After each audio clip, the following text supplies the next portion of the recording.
So let's do this. Let's get into this application. I just want to show you and make sure that you guys have everything that you need to know to be able to successfully negotiate through the application. It is in the application process that I do see questions come up, and I want to make sure that we have clarity here. So again, where are we? We are in that PSI candidate information bulletin. We are on page 22 of this bulletin. On page 22 and slightly beyond, several pages after, is the application paperwork that you guys need to complete, scan, and upload to PSI. You're going to be emailing them this application. And I'm going to show you exactly where to send it and how to do it. Okay, so let's get into this. First things first, I am using Adobe Acrobat Pro DC. Some of you guys may not have this. I have the Adobe suite. We use Adobe products for like all kinds of stuff. I'm a video editing person. I do tons of graphic animation stuff and all of these other things. So I use the Adobe Creative Cloud suite, right? I also have Adobe DC Pro. Adobe DC gives me the ability to be able to type into PDF documents, compile them, combine documents, do all kinds of different functions. Sign documents, send them off, and everything else. I'm aware that some folks may not have this. You need something that you can at least type into a PDF. If you cannot, then you're going to have to go old school and print this stuff out, fill it out by hand, okay? Affix an actual physical photograph to it. With the digital stuff, you can take a picture, crop it down from your hard drive, and stick it right here on the PDF and save it. So, you know, there's some sort of advantages. I'm going to be doing it digitally, obviously, to demonstrate, but if you need to, you can always print this application out starting on page 22 and then kind of go through, fill everything out, scan it back in, and then you can upload or email it to PSI. The first page is a checklist, okay? So just a simple checklist of everything you need. Now, this checklist is being provided for two examinations. The salesperson's candidates and the broker candidates are using the same application and booklet. So you have to read here. There will be instances where it'll say broker only. Then salesperson candidates, you don't have to worry about that stuff. All right, so after following the prior guidelines, do the final check. The application is legible, complete, and signed. You want to make sure that we've got a clean application. If you're a broker candidate looking at the broker's license, then your current Massachusetts license number. Salesperson candidates will not have that requirement. I'm going to not check it off because we're doing the salesperson requirements.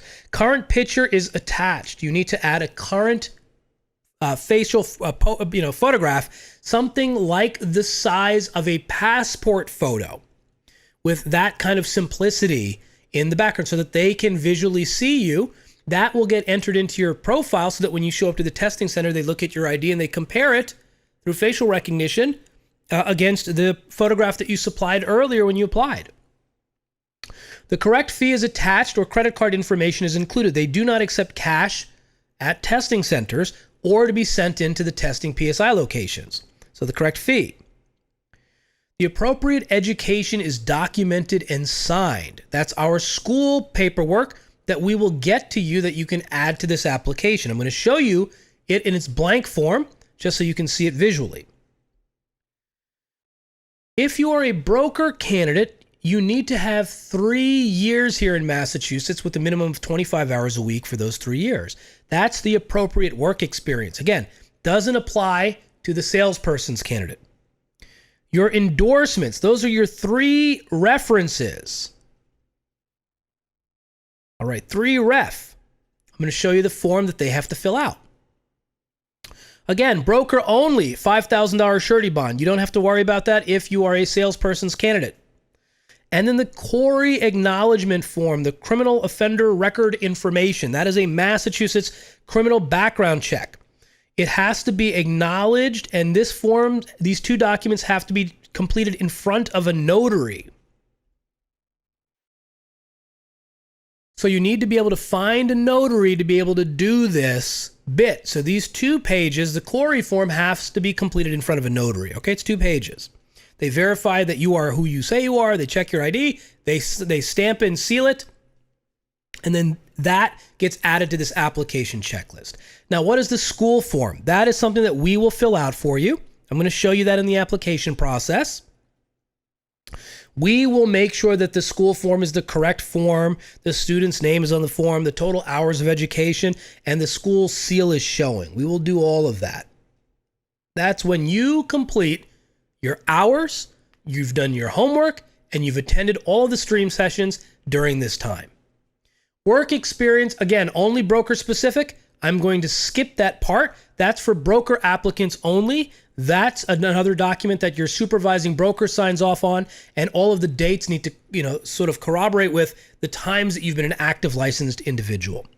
Please be aware that when your application arrives at PSI, it is reviewed as quickly as possible, usually in a matter of days or weeks. We cannot wait for missing documentation. Your application will be returned if it is missing documentation, which will create unnecessary delays. It is in your best interest to make sure your application is ready for approval on first review. Complete and email the application to, and here is the email address. Now, when you send this email with the attached application completed, it is my suggestion to immediately authenticate any emails coming from PSI online. This way, when they send you a clearance email, it doesn't end up in promotion, spam, or junk. So learn how to send or authenticate depending on the email service that you use. Go in there and make sure you send or authenticate. Do it or do it even today, just to make sure that if you intend on doing this and sending this out, that you will receive that email when they send it to you. Because remember, it's going to be 30 days from now. You might miss it. Currently, PSI is accepting emailed applications. So that is your specific place that you're going to be sending it to. Okay, let's go into the application. The first page of the application, they're going to require a photograph. So one benefit of doing this with like a software like Adobe DC or something like that is that, you can basically fly it in, copy and paste it and stick it right there. So just as for illustrative purposes, I went ahead and did that. Now I'm going to select the fill and sign option here on the software, which allows any space to be able to enter information into. So your photograph has to go here.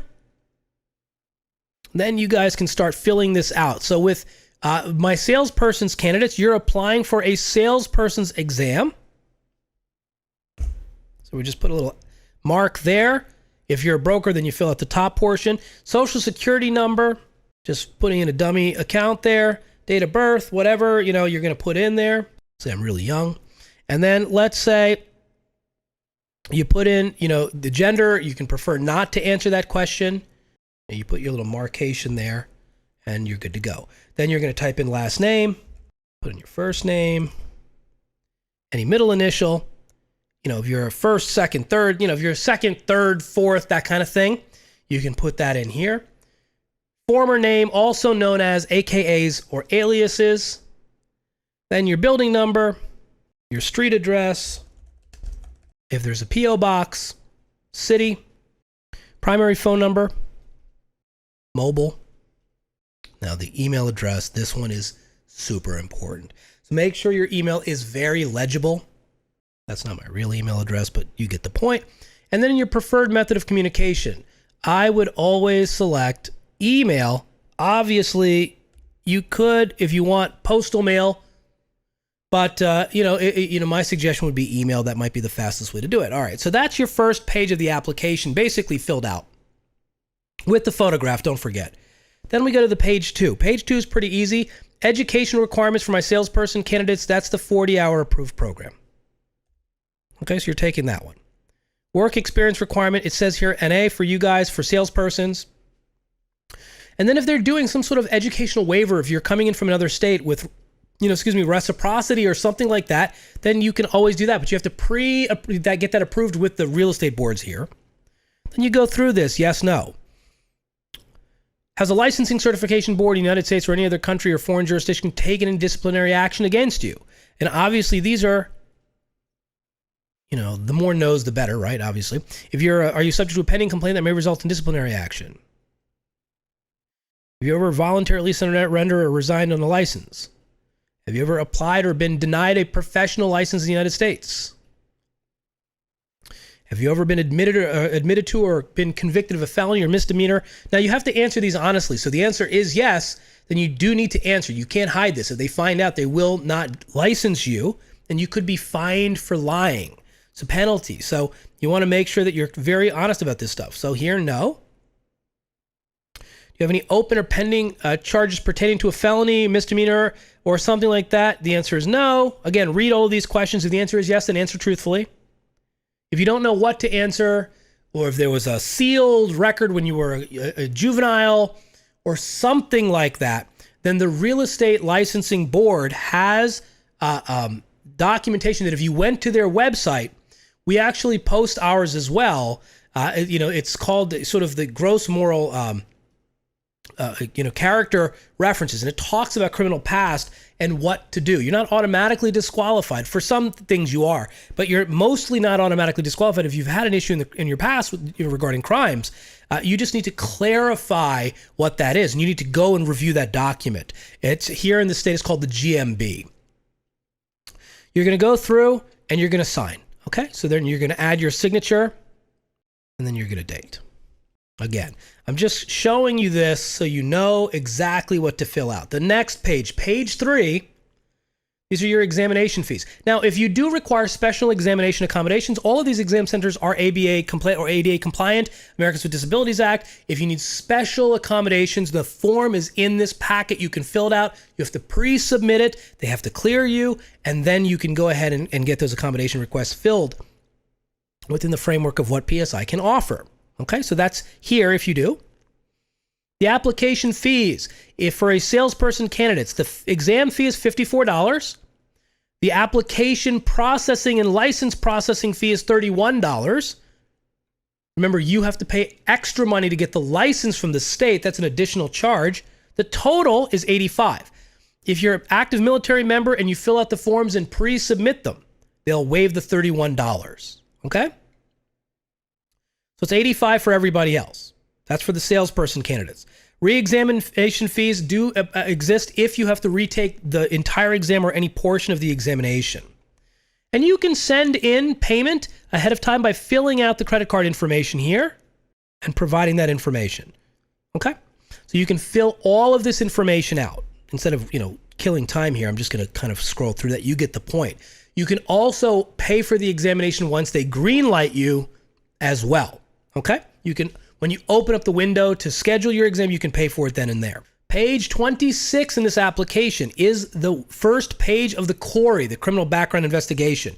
This page and the page following it must be completed in front of a notary public. So we're going to go through this really quickly. This is giving assent to the state of Massachusetts to conduct a criminal background check. Now, just a couple of things here. Even if you've had one done recently, you still have to have this one completed. They can't use that one for this. This has to be separate. One of the reasons there's about a 30-day delay is because this documentation has to come back to Mass. Mass does their criminal background checks, sends the information to PSI. PSI then updates the records that they create for this examination clearance, okay? So this is all done in front of a notary. You will sign this in front of a notary.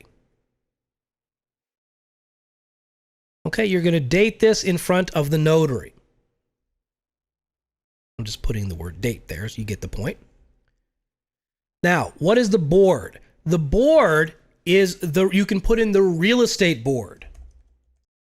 So you can type in this whole thing, the real estate board for real salespersons and brokers, or you can just type in simply the real estate board. Okay?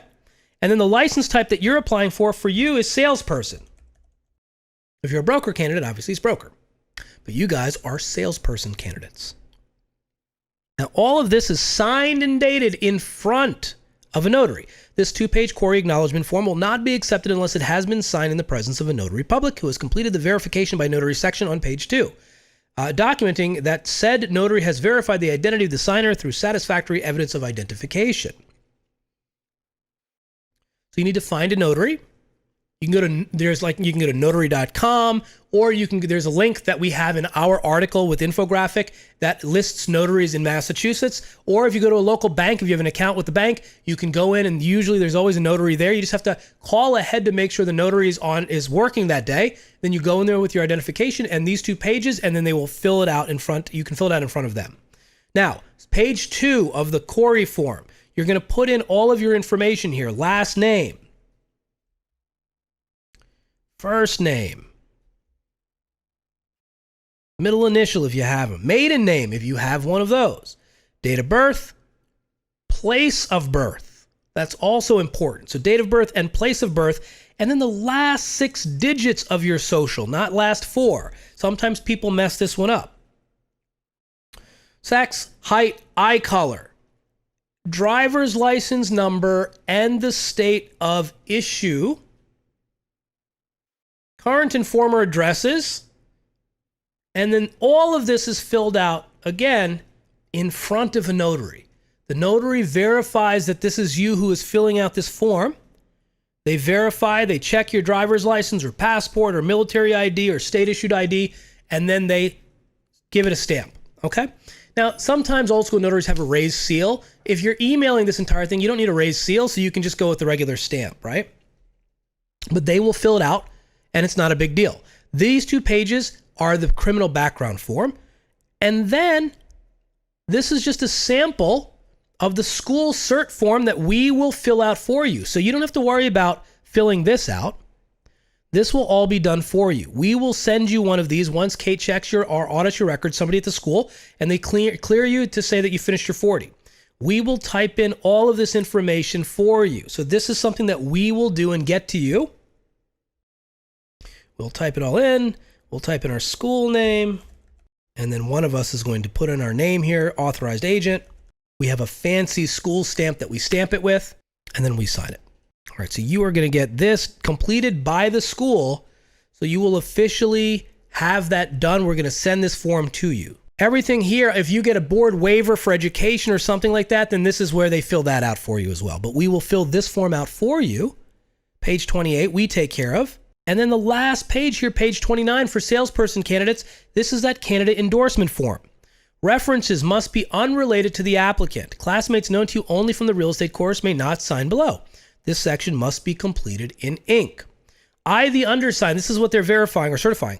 I, the undersigned, certify that the applicant, you, who is known to them, has good reputation for honesty and fair dealings and is of good moral character. The board may assume that in endorsing this applicant, I will be willing to interpret or substantiate to the board my endorsement should the board desire to contact me at a later date. They fill this out in their sort of handwriting. They sign. I'm just giving you, for illustrative purposes, the signature.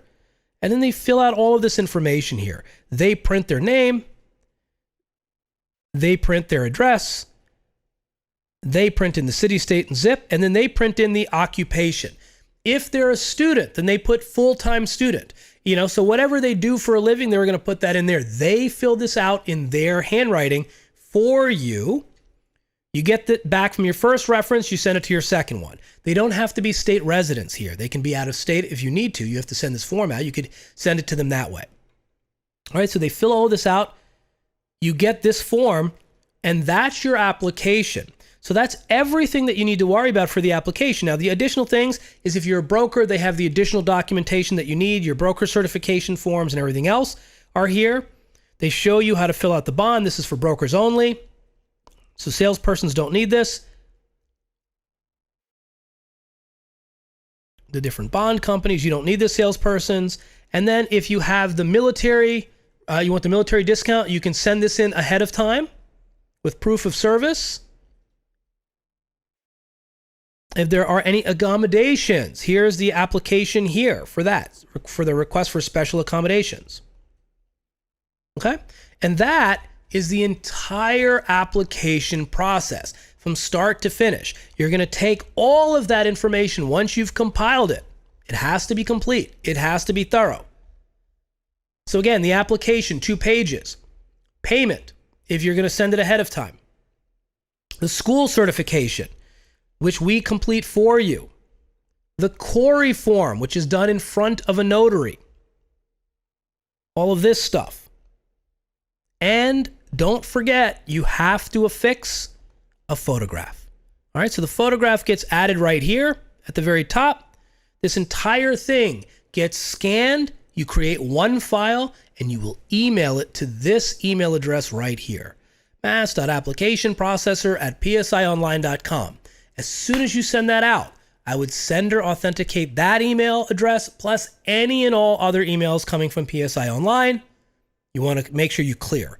This way you will see them when they come into your inbox. And you might even be able to set up a special trigger that they go into a special box so that they get separate from all of the hundreds of emails that you get every day. I don't know about you, but I get hundreds a day. So, the reality there is you want to make sure that you're not missing this email. 25 business days, once they've completely received the entire application, then they will process it. If everything looks good, then they will send you the email.